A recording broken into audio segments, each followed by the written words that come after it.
Hello, and welcome to the Elevator Careers Podcast, sponsored by the Allred Group. I am your host, Matt Allred. In this podcast, we talk to the people whose lives and careers are dedicated to the vertical transportation industry to inform and share lessons learned, building upon the foundation of those who have gone before to inspire the next generation of elevator careers. Today, we are talking with Ed Rivera, who is currently a modernization and construction foreman with TEI in New York City. Online, Ed goes by Your Elevator Pal, and his tagline is, build elevators, build escalators, but above all, build each other. Ed started in the industry as a file clerk for Boca Group, and after a few years, he wanted to learn elevators from the ground up, so he joined Local 1. Ed is passionate about the elevator industry, and in particular, about the people who make it all happen. Ed, welcome to the show. Hey, listen, Matt, thanks for having me. It's really excited to have a chat with you. Yeah, I'm excited to talk to you. And honestly, I'm pretty fascinated by the fact that you're standing on top of an elevator car as we speak. Yeah. The car is currently under modernization. It's a duplex. I have a car to the side of me that's also out for modernization. It's the end of the day. Work's complete. So there's no movement happening here. Right. No, I definitely want to keep you safe. But I've always, ever since I started recruiting in the industry, I've always wanted to ride on the top of an elevator car, but I've never had that opportunity. Listen, we're on top of it. We ride it, but only on inspection. Yeah. Riding a car at full speed is a big no-no in our profession. No, I can only imagine. Well, thank you again for making time to talk with me. And, I'm always fascinated by how people get into this industry. And so I've just got to ask, what was your method of getting into the industry? What happened to lead you this direction? I had no idea the vertical transportation industry existed. I went to William E. Grady, which was vocational high school in Brooklyn, studied electrical, took tests for MTA, Con Edison, Local 3, because just kind of waiting for that phone call.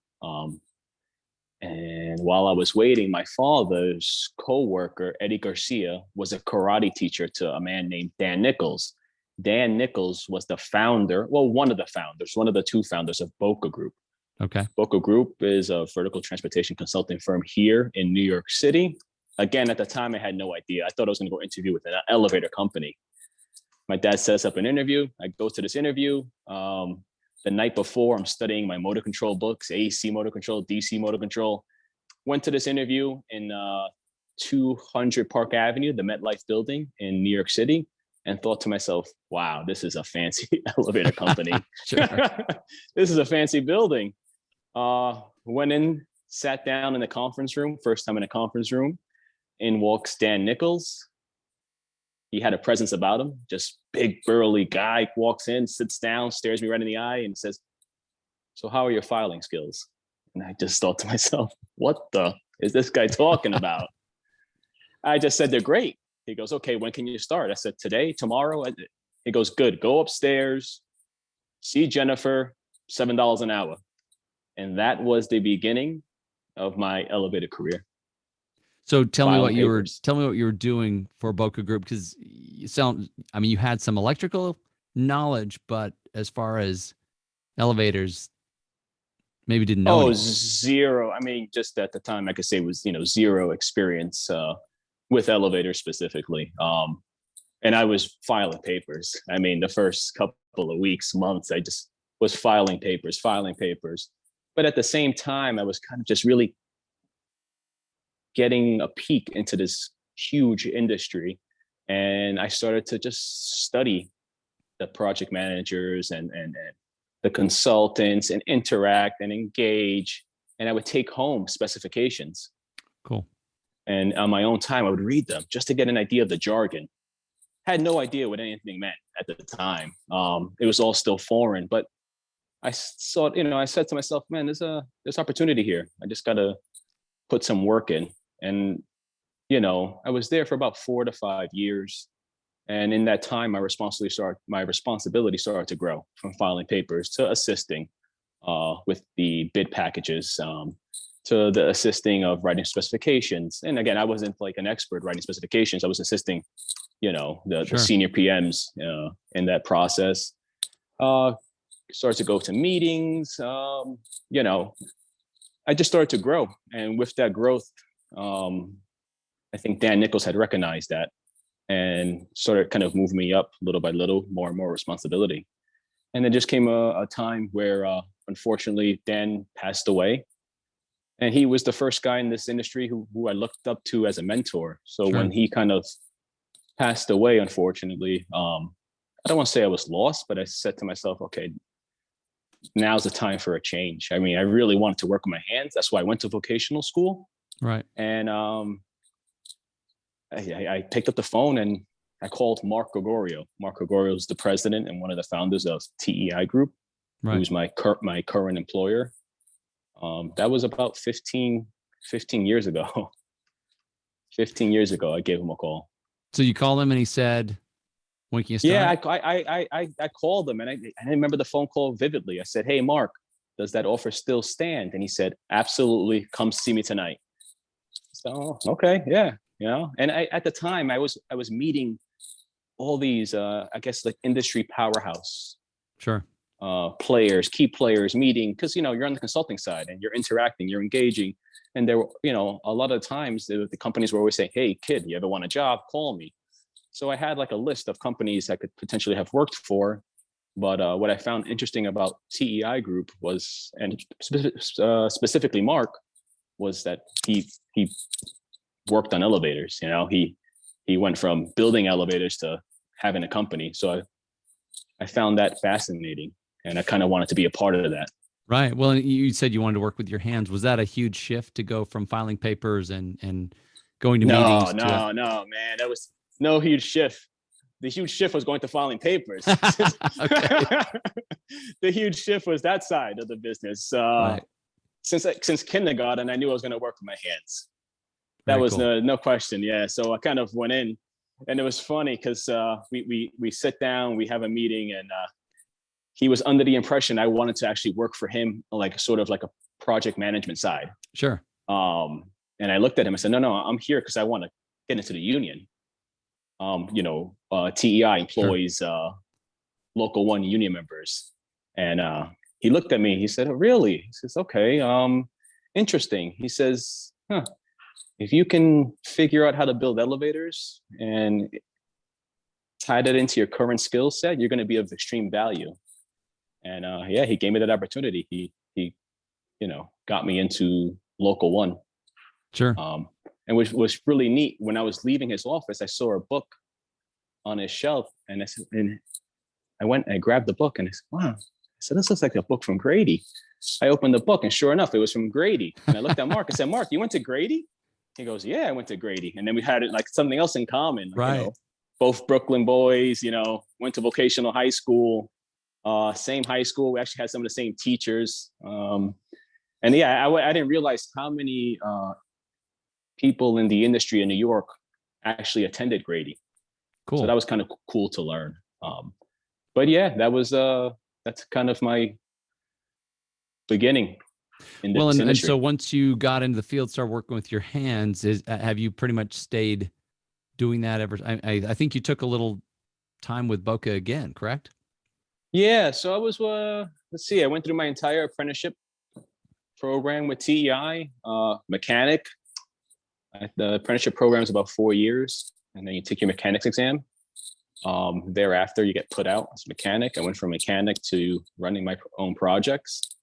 And of course, it wasn't perfect. You're mechanic, sure. You're young, you're learning, you're a foreman, you're responsible for all, the project and people. And it was always a learning process and constant improvement.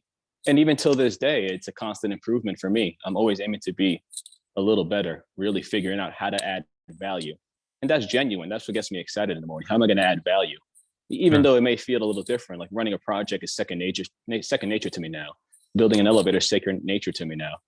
I have a big focus now on building the next generation, and not just technicians, but project managers and engineers, and engaging with them and developing them, even consultants. Yeah. I'm not saying I'm going to build a consultant. There's a lot of older senior guys, but there's also a lot of people who are just getting into this business who just need a little bit of guidance. And, I'm thankful for the guidance I've gotten over the years. So I kind of want to pay that forward. Absolutely. No, and that's honestly, one of the things that caught my attention about you, before we even met was, that you, especially online, you talk about building each other, and, Yeah. whether that's, through, like you say, whether it's a consultant or a new helper slash apprentice, there's always opportunities to pay it forward, to make somebody better just by giving them a little bit of knowledge, or giving them some support, maybe when they're struggling with a problem. Yeah. I couldn't agree more, man. This industry it's huge, and there's a lot of roles and responsibilities. And, you know, if I can add value to anybody's life, I like doing that. Yeah.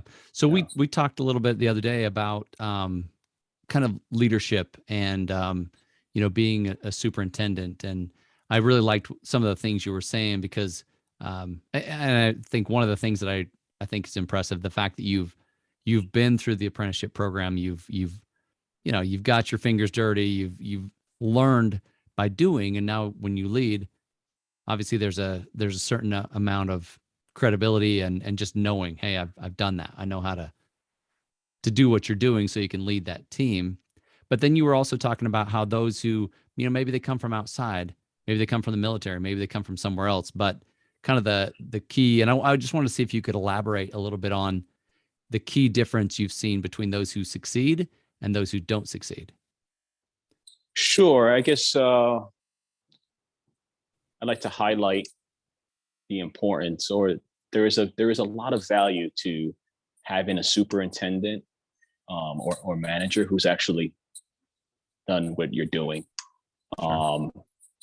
There's a lot because you can always lean on them for guidance and sorts. So that's something really special. But then there's people who are just come into this industry who are just great project managers, and that's needed too.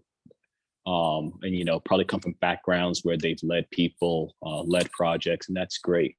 What I found most interesting, the ones that really do succeed are the ones who've never built an elevator before, but kind of acknowledge that, and don't walk into a team or a group where it's my way or the highway, but more like, hey, let me be honest with you. I don't know what I'm doing when it comes to building elevators. That's why you guys are here. I'm here to manage the project. I'm here to, engage on emails with the clients, but I can't do that without you. Right. So if you can lean, if I can lean on you and you can lean on me, we can create a winning team. That's how I've met a lot of project managers and superintendents that were most successful when they've really um, had the field personnel on their side. Right. So, Right. Yeah. And I like the way you said that. It sounds like it takes some humility to go to your mechanics and say, hey, I don't know what you know, but I'm here to support you. I'm here to support the project. We're on the same team. So let's work together and make this happen. yeah, I think a big thing, I mean, in my personal experience, because I've sat on both sides of the table, and in sitting on both sides of the table, I've noticed people tend to forget we're sitting at the same table, Sure. right? We have the same mission, the Right. same goal. So we may be on other sides of the table, but we really have this. We should all have the same goal. Yeah. That's the key. That's been a key to my success, is acknowledging that, understanding that, and realizing I can't do it without my team. Not even my team, just people around me. I could have a 15, 20 car job. It's only successful if I have my team, the guys that trust me, the girls that trust me to lead them, to ensure that I'm setting them up to be a success. Yeah, And I absolutely. think that happens a lot on the projects when the guys and girls come onto the job. It's like, all right, we're in good hands. And that's just because I had developed a reputation of doing the right thing. Yeah, no, that's huge. And I've heard stories at times of people who, like you say, forget that we're at the same table, forget that we're all trying to, accomplish the same thing. But I like the way you've just emphasized that, hey, acknowledge what you don't know. Don't try to pretend that you know something you don't, and just, work with your team. Allow your mechanics, your professionals who've been there and know what needs to happen to teach you something. Yeah. That's good advice. That really is a recipe for success on that end. Everyone has their role to play, and we learn how to play those roles really well, play those roles really well together. You're only going to do well. It's inevitable. Absolutely. So I'm curious, at what point in your career did you realize, wow, I love this industry. I don't want to go anywhere else. I'm not looking to go to Con Ed or, Oh yeah. Those calls came and went. It was just something fascinating about the industry, and it really circles back to Dan Nichols. He was an outside. I mean, he was foreign to me, right? He wasn't family. He was, at that time, he wasn't family. Sure. He was just a guy who essentially just took a chance on me. He provided me a job, and in what ways did he affect your career, your life? I mean, how significant was he?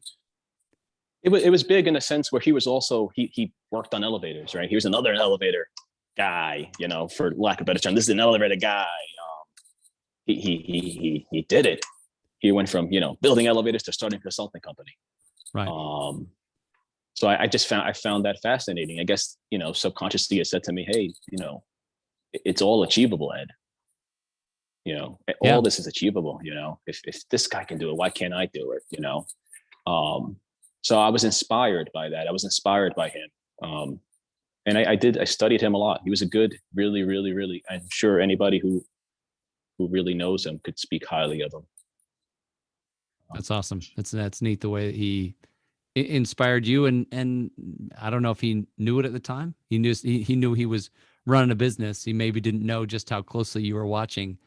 No, yeah, I was really watching closely.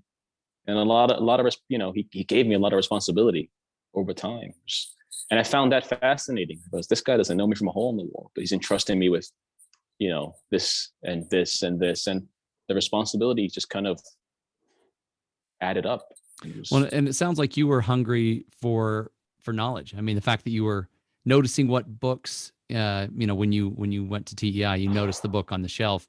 You were looking for, what can I learn? How can I gain this knowledge, get this hands-on experience? How can I learn everything possible so that I can add more value here in the industry? Yeah.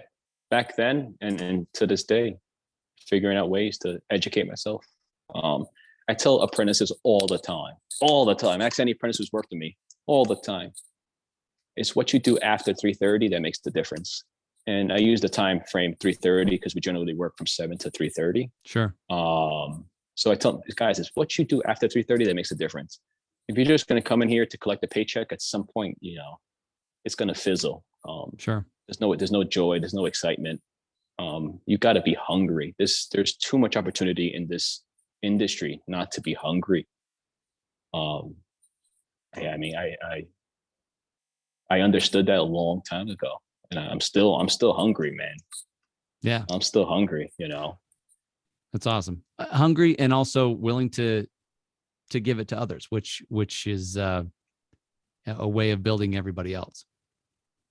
Yeah. You have why I found too you could potentially inspire people, and that's interesting in itself. But you can't inspire those who don't want to be inspired. So either that apprentice or that sure. Project manager or superintendent, general manager, either they're looking for more, or they're just or they're not.